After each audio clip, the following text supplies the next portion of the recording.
Welcome students, last લેક્ચરની અંદર આપણે double fertilisation એટલે કે બેવડા ફલન વિશે ભણી ગયા હતા કે એક નરજન્યુ જે છે એ અંડકોષનું ફલન કરીને બનાવશે દ્વિકીય યુગ્મનજ અને એક નરજન્યુ જે છે એ દ્વિતીય કોષ કેન્દ્રનું ફલન કરીને બનાવશે પ્રાઇમરી એન્ડોસ્પર્મિક ન્યુક્લિયસ એટલે કે ત્રિકીય ભ્રૂણપોષ કોષ કેન્દ્ર.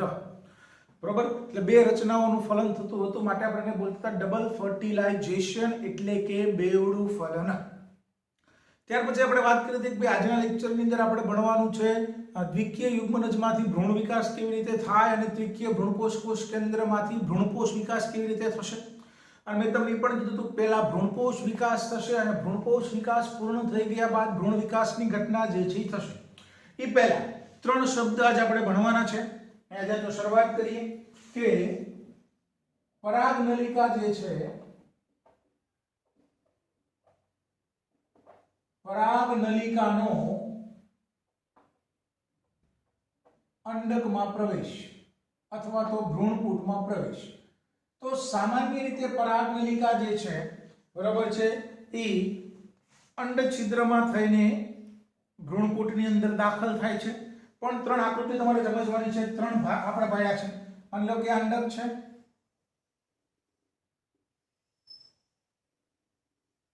એની અંદર આ માદા જન્યુજનક ભ્રૂણપૂટ, અંડપ્રસાધન, બે અંડકોષ, એક સહાયક કોષ, દ્વિતીય કોષ કેન્દ્ર અને ત્રણ પ્રતિધ્રુવીય કોષો. પરાગનલિકાના અંડકમાં પ્રવેશના પ્રકારો છે. માની લો કે પરાગનલિકા જે છે સામાન્ય શું છે ભાઈ, પરાગનલિકા જે છે એ સામાન્ય રીતે અંડછિદ્રમાં થઈને પરાગનલિકાનો અંડકમાં પ્રવેશ, જો પરાગનલિકાનો પ્રવેશ અંડક છિદ્રમાંથી થતો હોય, બરોબર, આ પ્રમાણે પરાગનલિકા જો માદા જન્યુજનકની અંદર દાખલ થતી હોય, ભ્રૂણપૂટમાં દાખલ થતી હોય, તો આ પ્રકારના આ શું છે પરાગનલિકા. બરોબર છે, પરાગનલિકા જે છે આ જે છે એ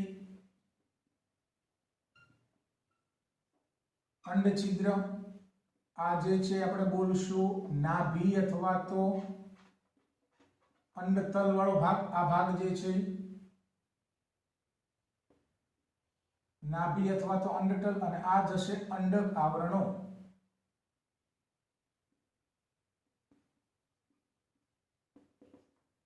તો અહીંયા પરાગનલિકા અંડક છિદ્રમાંથી ભ્રૂણપૂટની અંદર માદા જન્યુજનકની અંદર પ્રવેશે છે. તો આ પ્રકારના પ્રવેશને બોલવામાં આવે છે પોરોગેમી. શબ્દ ખાલી આપણે યાદ રાખવાના છે. શું બોલશું આપણે એને? પોરોગેમી. પોરોગેમી. એ જ રીતે બીજી આકૃતિ આપણે દોરીએ.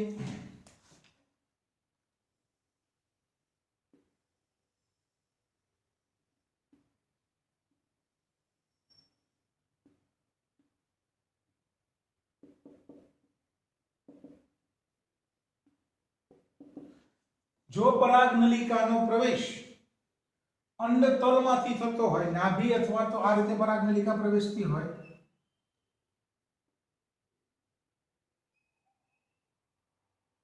તો ક્યાંથી પરાગનલિકાનો પ્રવેશ થાય છે? અંડતલમાંથી થઈ. અંડતલમાંથી થઈને પરાગનલિકા અંડકમાં પ્રવેશે છે. તો આ પ્રમાણે જો પરાગનલિકાનો પ્રવેશ થતો હોય તો આને બોલવામાં આવે છે ચલાઝોગેમી, અથવા તો ગુજરાતીમાં આપણે બોલશું અંડતલીય પ્રવેશ. ચલાઝોગેમી, અંડતલીય પ્રવેશ.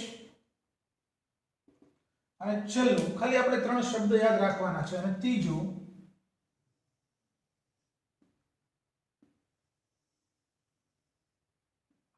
થર્ડ વન,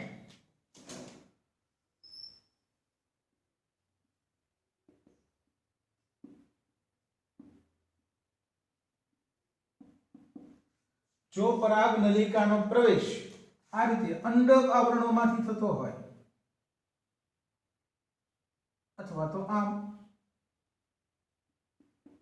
જો પરાગનલિકા અંડક આવરણોમાં થઈને અંડકમાં પ્રવેશીને ભ્રૂણપૂટમાં દાખલ થતી હોય તો આ પ્રકારના પ્રવેશને બોલવામાં આવે છે મીઝોગેમી.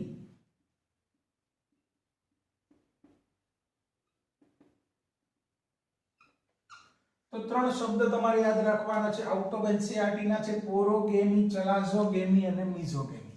પરાગનલિકા અંડકમાં ક્યાંથી પ્રવેશે છે એના આધારે પ્રકારો પાડ્યા છે. પરાગનલિકા અંડક છિદ્રમાંથી તો તેને પોરોગેમી, પછી ક્યાંથી આવે તો કે અંડક તલમાંથી પ્રવેશતી હોય તો ચલાઝોગેમી, અને અંડક આવરણોમાં થઈને પરાગનલિકા જો અંડકમાં પ્રવેશતી હોય તો આપણે એને બોલશું મીઝોગેમી. તો ત્રણ શબ્દ યાદ રાખવાના છે: પોરોગેમી, ચલાઝોગેમી અને મીઝોગેમી. બરોબર, યાદ રાખજો ખાસ. પરાગનલિકાનો અંડકમાં પ્રવેશ અંડછિદ્ર મારફતે થાય તો પોરોગેમી, અંડક આવરણોમાંથી થાય તો મીઝોગેમી, અને અંડતલ તરફથી થાય, નાભી પ્રદેશ તરફથી થાય તો આપણે એને બોલશું ચલાઝોગેમી. બરોબર, તો પોરોગેમી, ચલાઝોગેમી અને થર્ડ વન ઇઝ મીઝોગેમી. આ વાત આપણે એક્સ્ટ્રા કરી. હવે નેક્સ્ટ આપણો ટોપિક જે છે, બરોબર, પશ્વફલનની ઘટના. ફલનની ઘટના આપણે ઓલરેડી લાસ્ટ લેક્ચરમાં ભણી ગયા છીએ. ડબલ ફર્ટિલાઇઝેશન, બેવડું ફલન. તો આજે આપણે ભણવાનું છે પોસ્ટ ફર્ટિલાઇઝેશન ઇવેન્ટ, પશ્વફલનની ઘટનાઓ. તો મેં તમને કાલે કીધું હતું એમ કે ભાઈ પશ્વફલનની ઘટનામાં શું થશે. તો પશ્વફલનની ઘટનામાં પહેલી ઘટના કઈ થાય તો કે પ્રાઇમરી એન્ડોસ્પર્મિક ન્યુક્લિયસ ત્રિકીય ભ્રૂણપોષ કોષ કેન્દ્રમાંથી એન્ડોસ્પર્મ, એટલે કે પહેલા ભ્રૂણપોષ વિકાસ થશે. ત્રિકીય ભ્રૂણપોષ કોષ કેન્દ્રમાંથી ભ્રૂણપોષ વિકાસ થશે, અને ભ્રૂણપોષ વિકાસ થઈ ગયા બાદ દ્વિકીય યુગ્મનજ માંથી ભ્રૂણ વિકાસ થશે. તો પહેલા ત્રિકીય ભ્રૂણપોષ કોષ કેન્દ્રમાંથી ભ્રૂણપોષ વિકાસ થશે, અને ભ્રૂણપોષ વિકાસ થઈ ગયા બાદ દ્વિકીય યુગ્મનજમાંથી ભ્રૂણ વિકાસની ઘટના જે છે એ થાય છે. તો આજે આપણે પહેલા ભણવાનું છે ભ્રૂણપોષ વિકાસ.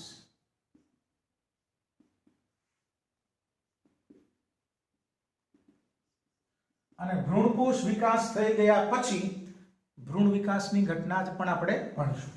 તો આપણે બધાને ખબર છે શેમાંથી થાય, તો આપણે એવું બોલશું ભાઈ ભ્રૂણપૂટના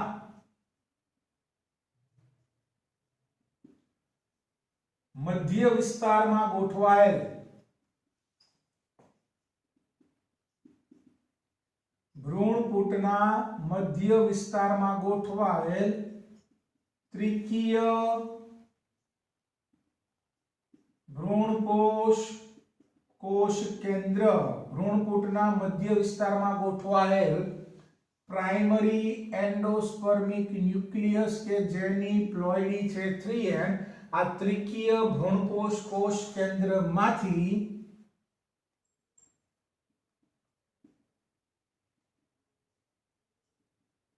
ભ્રૂણકોષ વિકાસ થાય. ભ્રૂણપૂટના મધ્ય વિસ્તારમાં ગોઠવાયેલા ત્રિકીય ભ્રૂણકોષ કોષ કેન્દ્રમાંથી ભ્રૂણકોષ વિકાસ થશે. ભ્રૂણકોષ શું છે તો યાદ રાખજો, ભ્રૂણકોષ જે છે એ ખોરાક સંગ્રહી રચના છે.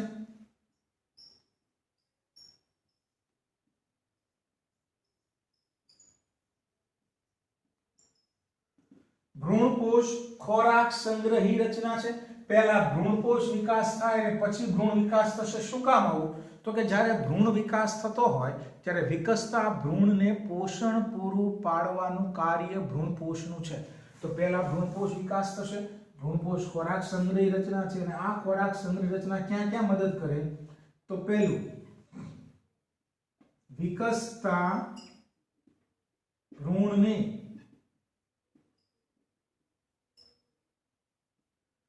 પોષણ પૂરું પાડે છે. વિકસતા ભ્રૂણને પોષણ પૂરું પાડવાનું કામ, ભ્રૂણ વિકાસમાં મદદ કરવાનું કામ ભ્રૂણકોષનું છે. અને આ સિવાય બીજાંકુરણ દરમિયાન પણ, બીજનું જ્યારે અંકુરણ થતું હોય તો બીજાંકુરણ દરમિયાન પણ બીજ પોતાના અંકુરણ દરમિયાન ભ્રૂણકોષમાં રહેલા ભ્રૂણકોષનો ઉપયોગ કરે છે, ભ્રૂણકોષના પોષક તત્વોનો ઉપયોગ કરે છે. તો બીજાંકુરણ દરમિયાન પણ ભ્રૂણકોષ વિકાસમાં બીજાંકુરણની પ્રક્રિયામાં મદદ કરે છે. તો ભ્રૂણકોષ વિકાસ આપણે ભણી રહ્યા છીએ કે ભાઈ ભ્રૂણકૂટના મધ્ય વિસ્તારમાં ગોઠવાયેલા આ જે દ્વિતીય કોષ કેન્દ્ર જે હતું આપણું, બરાબર, એની સાથે નરજન્યુ જોડાણો એટલે બન્યું ત્રિકીય ભ્રૂણપોષ કોષ કેન્દ્ર, અને આ ત્રિકીય ભ્રૂણપોષ કોષ કેન્દ્રમાંથી ભ્રૂણપોષનો વિકાસ જે છે થશે.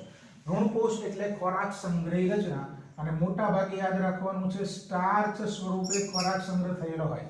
ભ્રૂણપોષ એટલે એક પ્રકારનો સ્ટાર્ચ. વિકસતા ભ્રૂણને પોષણ પૂરું પાડવાનું કામ કરશે, પ્લસ બીજાંકુરણ દરમિયાન પણ બીજના અંકુરણમાં પણ ભ્રૂણપોષ જે છે એ મદદ કરે છે. બરોબર છે. તો હવે આગળ જે છે ભ્રૂણકોષ વિકાસ આઉટ ઓફ એનસીઈઆરટી નું છે પણ ઇમ્પોર્ટન્ટ છે.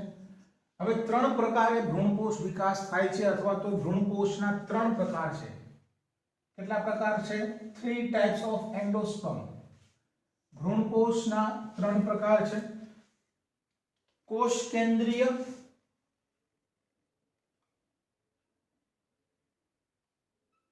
અથવા તો આપણે બોલશું ફ્રી ન્યુક્લિયર મુક્ત કોષ કેન્દ્રીય ભ્રૂણકોષ.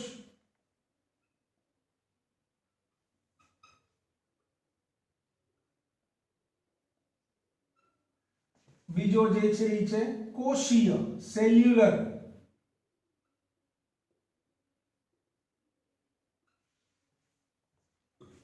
કોષ કેન્દ્રીય મુક્ત કોષ કેન્દ્રીય ભ્રૂણકોષ, કોષીય ભ્રૂણકોષ, અને ત્રીજો જે છે એ છે માધ્યમિક વચલી કક્ષાનો માધ્યમિક, અથવા તો એને બોલવામાં આવે છે અંગ્રેજીમાં હેલોબિયલ.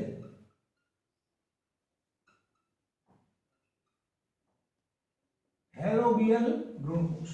તો કોષ કેન્દ્રીય મુક્ત કોષ કેન્દ્રીય ભ્રૂણકોષ, બરાબર, આપણે એને બોલશું અંગ્રેજીમાં ફ્રી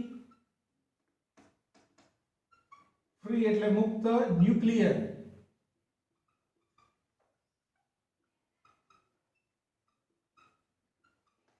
ફ્રી ન્યુક્લિયર એન્ડોસ્પર્મ. કોષીય એટલે આપણે બોલશું એને સેલ્યુલર એન્ડોસ્પર્મ, અને હેલોબિયલ એટલે હેલોબિયલ. બરોબર, અંગ્રેજીમાં પણ આપણે બોલશું હેલોબિયલ પ્રકારનો ભ્રૂણકોષ. તો ત્રણ પ્રકારના ભ્રૂણકોષ વિકાસ છે. ભ્રૂણકોષના ત્રણ પ્રકાર છે: કોષ કેન્દ્રીય અથવા તો મુક્ત કોષ કેન્દ્રીય ભ્રૂણકોષ. Second one is કોષીય ભ્રૂણકોષ cellular endosperm, અને થર્ડ વન ઇઝ હેલોબિયલ અથવા તો માધ્યમિક પ્રકારનો ભ્રૂણકોષ. તો શું છે?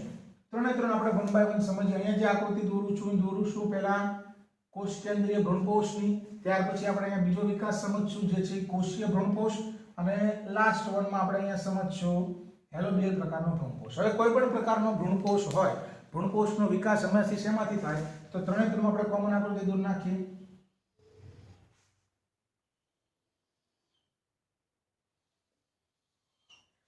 આ દ્વિકીય યુગ્મનજ છે, ફલન બાદ દ્વિકીય યુગ્મનજ, બરોબર, અને આ થશે પેન, જેની પ્લોઇડી થશે 3a.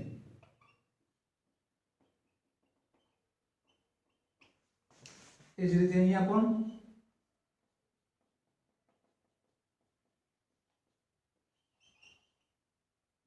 આ થશે દ્વિકીય યુગ્મનજ. એકમાં લખું છું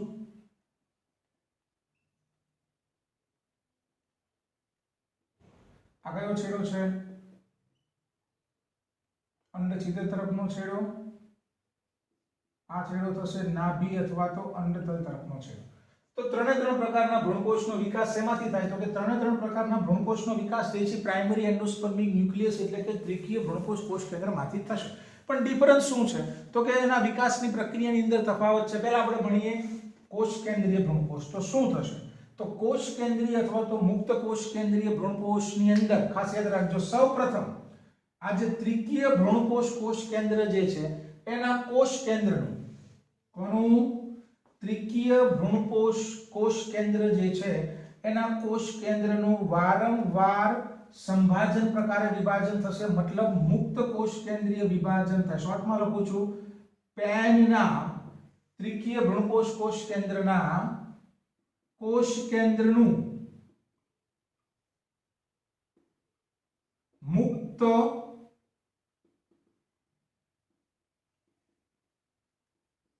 કોષ કેન્દ્રીય વિભાજન થાય. પ્રાઇમરી એન્ડોસ્પર્મિક ન્યુક્લિયસના કોષ કેન્દ્રનું મુક્ત કોષ કેન્દ્રીય વિભાજન થશે, મતલબ એક કોષ કેન્દ્રમાંથી ઘણા બધા કોષ કેન્દ્ર જે છે એ બને છે. તો બીજી આકૃતિ દોરીએ આપણે. આ દ્વિકીય યુગ્મન તો અહીંયા જ છે. આના કોષ કેન્દ્રનું વારંવાર વિભાજન થશે એટલે અહીંયા તમને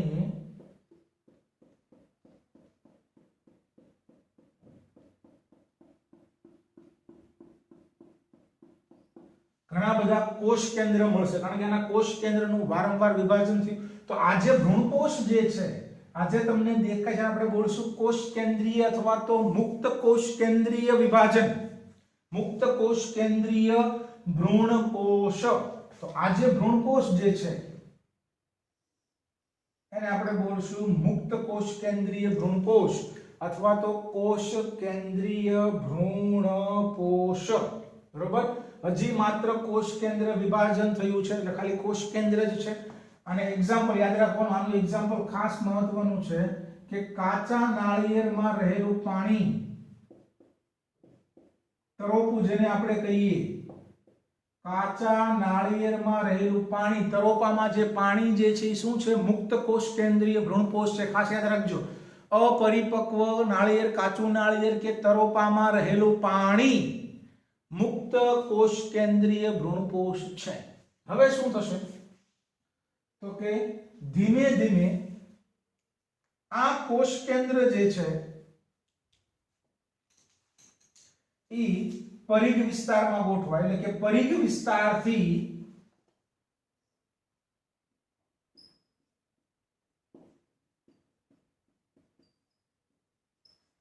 કોષ કેન્દ્રની અંદર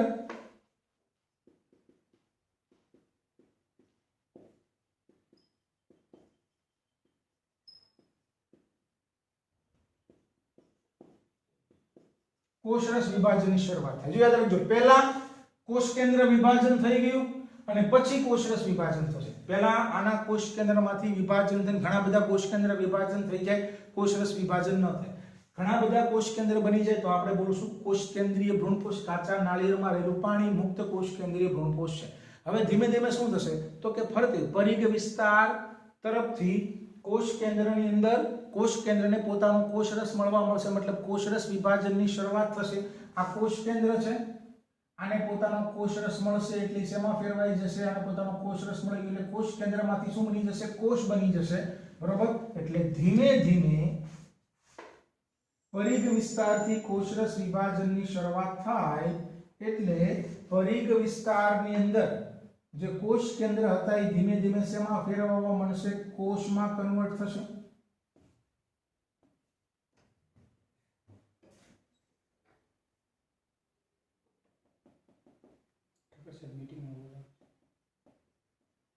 લેક્ચર બતાવીને આવશે. બરોબર. કોષ કેન્દ્રીય ભ્રૂણકોષ થશે. બરોબર. આની અંદર ધીમે ધીમે કોષરસ વિભાજનની શરૂઆત થશે એટલે કોષ બની જશે. આ જે ભ્રૂણકોષ જે છે એને આપણે બોલશું કોષીય ભ્રૂણકોષ.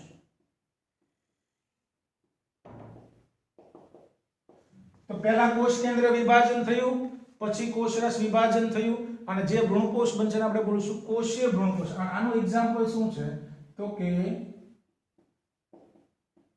નાળિયેરનો ગર પ્રદેશ, મલાઈ. તમે જો કાચું નાળિયેર હોય તેમાં પાણી વધારે હોય, આ પાણીવાળી સ્થિતિ એ શું છે? મુક્ત કોષ કેન્દ્રીય ભ્રૂણકોષ છે. હવે જેમ જેમ તરોપું એમ નામ પડ્યું રહેશે એટલે શું થાય તો કે તરોપું એમ નામ પડ્યું રહેશે એટલે એના પરિઘ વિસ્તારમાં કોષ કેન્દ્ર વિભાજનની હતું, કોષ કેન્દ્ર હતું, ત્યાં કોષરસ વિભાજનની શરૂઆત થઈ. ધીમે ધીમે એમાંથી કોષ બને અને કોષમાંથી પહેલા શું બને તો ધીમે ધીમે મલાઈ બનશે. મલાઈ બનશે પછી ધીમે ધીમે શું બને? પાણી સુકાતું જાય અને શેષ બનતી જાય. આપણે બોલે શેષ, પ્રસાદીની શેષ. બરોબર છે. તો નાળિયેરનો ગર પ્રદેશ, સફેદ કલરનો જે ભાગ જે છે શું છે? કોષીય ભ્રૂણકોષ છે. તો આ પ્રકારનો વિકાસ જે છે બરોબર છે એને આપણે બોલશું કોષ કેન્દ્રીય મુક્ત કોષ કેન્દ્રીય ભ્રૂણકોષ. પહેલા શું થયું? પ્રાઇમરી એન્ડોસ્પર્મિક ન્યુક્લિયસના કોષ કેન્દ્રનું મુક્ત કોષ કેન્દ્રીય વિભાજન થયું, ઘણા બધા કોષ કેન્દ્ર બન્યા. આને આપણે બોલશું મુક્ત કોષ કેન્દ્રીય ભ્રૂણકોષ. એક્ઝામ્પલ યાદ રાખજો, કાચા નાળિયેરમાં રહેલું પાણી મુક્ત કોષ કેન્દ્રીય ભ્રૂણકોષ છે.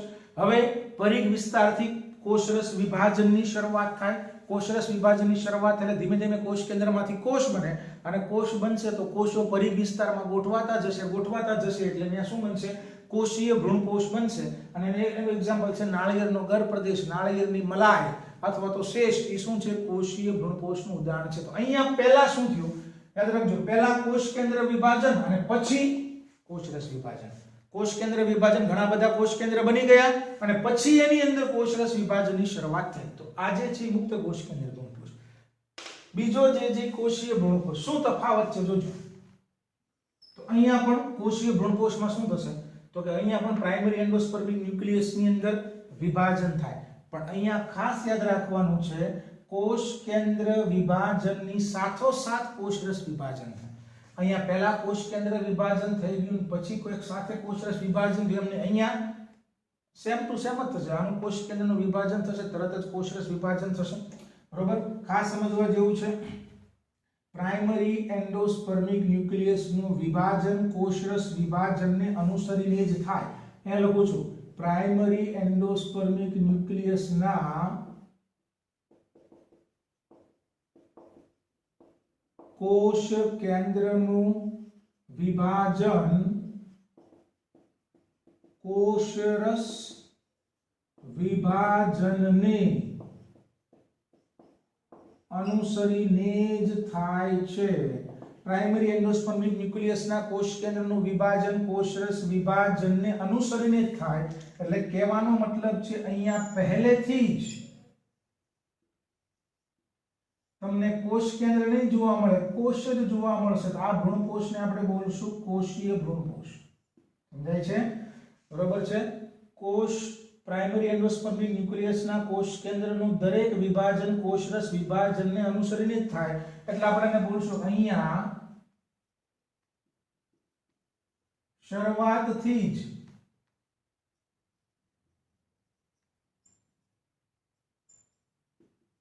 કોષીય ભ્રૂણકોષ હાજર હોય. અહીંયા પહેલા કોષ કેન્દ્ર વિભાજન થયું અને પછી એક સાથે કોષરસ વિભાજન થયું. અહીંયા કોષ કેન્દ્ર વિભાજનની સાથોસાથ કોષરસ વિભાજન પહેલેથી જ કોષો બનવા માંડે. બરોબર, એક કોષમાંથી બે, બે માંથી ચાર, ચાર માંથી આઠ, પહેલેથી જ કોષો બનશે. બરોબર, યાદ રાખજો. અને આ બંને પ્રકારના ભ્રૂણકોષ જે છે જનરલી એમસીક્યુ માટે યાદ રાખવાનું છે દ્વિદળી વનસ્પતિઓમાં જોવા મળે છે. આ પ્રકારનો અથવા તો આ પ્રકારનો. બરોબર, તો કોષ કેન્દ્ર વિભાજન પછી કોષરસ વિભાજન. અહીંયા કોષ કેન્દ્ર વિભાજન અને કોષરસ વિભાજન સાથોસાથ જ થશે એટલે પહેલેથી જ તમને કોષીય ભ્રૂણકોષ જોવા મળશે. લાસ્ટ વાત કરી લઈએ હેલોબિયલની. એમાં પણ થોડો તફાવત છે. જોજો હેલોબિયલમાં શું થશે તો પહેલા પ્રાઇમરી એન્ડોસ્પર્મિક ન્યુક્લિયસનું કોષ કેન્દ્ર વિભાજન અને કોષરસ વિભાજન સાથે થાય. સમજવા જેવું છે, થોડું અલગ છે, વચગાળાની સ્થિતિ છે કે આની અંદર વિભાજન થયું. બરોબર, બે અસમકદના કોષ બનશે. બરોબર, આ તો આ જે છે આપણો જે છે એ દ્વિકીય યુગ્મન જેમ નામ છે, આમાં વિભાજન થાય એટલે બે અસમકદના કોષ બને. એક અંડતલ તરફનો કોષ જે છે એ મોટો બનશે અને આ કોષ જે છે એ નાનો બનશે. બરોબર, અસમકદના બે કોષો બને. અહીંયા પણ આપણે બોલશું પહેલી કન્ડિશનની અંદર કોષ કેન્દ્ર વિભાજન અને કોષરસ વિભાજન સાથે સાથે થાય. કોષ કેન્દ્ર વિભાજન કોષરસ વિભાજનને અનુસરીને થાય. બે અસમકદના કોષ બને. અંડતલ તરફનો કોષ મોટો, આ કોષ નાનો. તો પહેલા શું થયું, પહેલા આનું બે વિભાજન થયું, બે અસમકદના કોષ બને, એક મોટો કોષ અને એક નાનો કોષ. બરોબર, કોષ કેન્દ્ર વિભાજન અને કોષરસ વિભાજન સાથે સાથે થઈ ગયું આની જેમ જ. પણ હવે તો કે બે કોષ બન્યા પછી હવે માત્ર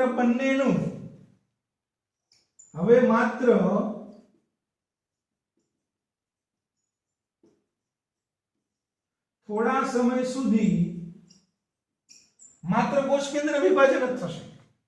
પહેલા કોષ કેન્દ્ર વિભાજનની સાથોસાથ કોષરસ વિભાજન થઈ ગયું, બે કોષ બની ગયા. હવે માત્ર ને માત્ર આ બંને કોષના કોષ કેન્દ્રનું જ વિભાજન થશે. આકૃતિ જોતા જજો. તો હવે શું થયું, અહીંયા ખાલી કોષ કેન્દ્ર જ બનશે.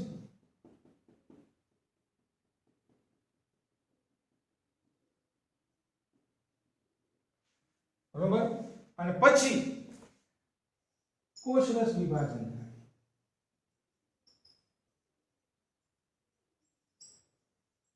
અને કોષરસ વિભાજન થાય પછી કોષીય ભ્રૂણકોષ બને.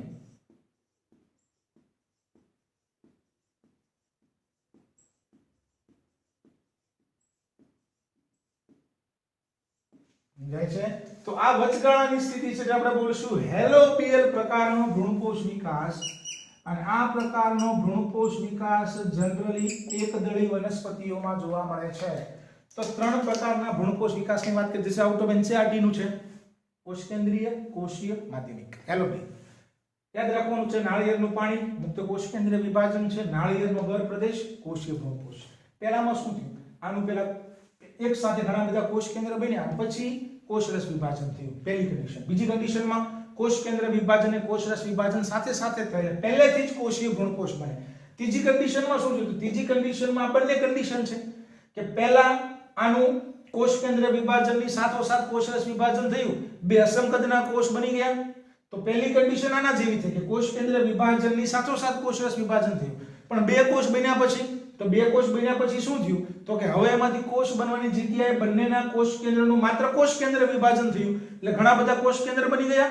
અને કોષ કેન્દ્ર બની ગયા પછી કોષરસ વિભાજન થઈને કોષો બન્યા. તો આ ત્રણ પ્રકારના ભ્રૂણકોષ વિકાસ તમારે યાદ રાખવાના છે કે દ્વિદળીમાં આ પ્રમાણે. ખાસ કરીને આ બે વસ્તુ જે અવારનવાર નીટમાં પૂછાઈ ગયેલી છે, કાચા નાળિયેરમાં રહેલું પ્રાણી મુક્ત કોષ કેન્દ્રીય ભ્રૂણકોષ છે, અને નાળિયેરનો ગર્ભ પ્રદેશ, અથવા તેને આપણે સામાન્ય ભાષામાં બોલીએ છીએ શેષ, અથવા તો નાળિયેરની ગુજરાતીમાં લખું છું નાળિયેરની મલાઈ, બરોબર, એ કોષીય ભ્રૂણકોષનું એક્ઝામ્પલ છે, બરોબર. અને આ બંને પ્રકારનો ભ્રૂણકોષ વિકાસ તમને દ્વિદળી વનસ્પતિમાં જોવા મળશે, અને આ પ્રકારનો હેલોબિયલ પ્રકારનો વિકાસ જે છે તમને એકદળી વનસ્પતિમાં જોવા મળે છે. તો આજના લેક્ચરની અંદર મિત્રો આપણે ઓરોગેમી, ચલાઝોગેમી અને મિઝોગેમીની વાતની સાથોસાથ પશ્વ ફલનની ઘટનામાં પહેલી ઘટના આપણે ભણી ગયા કઈ કે ત્રિકીય ભ્રૂણકોષ કોષ કેન્દ્રમાંથી ભ્રૂણકોષ વિકાસ કેવી રીતે થશે, અને એના ભ્રૂણકોષ વિકાસના ત્રણ પ્રકારો. અને હવે ભ્રૂણકોષ વિકાસ થઈ ગયો, અને ભ્રૂણકોષ વિકાસ થઈ ગયા બાદ હવે નેક્સ્ટ લેક્ચરની અંદર આપણે શું ભણીશું કે આ જે દ્વિકીય યુગ્મનજ જે હતો, બરોબર, અહીંયા બરોબર છે, અહીંયા આ દ્વિકીય યુગ્મનજમાંથી હવે ભ્રૂણ વિકાસ કેવી રીતે થશે. તો લેક્ચરને પહેલેથી લઈને છેલ્લે સુધી કન્ટિન્યુઅસલી જુઓ, લાઈક કરો, શેર કરો, ચેનલને સબસ્ક્રાઇબ કરો. નેક્સ્ટ લેક્ચરની અંદર આપણે ભણશું દ્વિકીય યુગ્મનજમાંથી ભ્રૂણ વિકાસની ઘટના.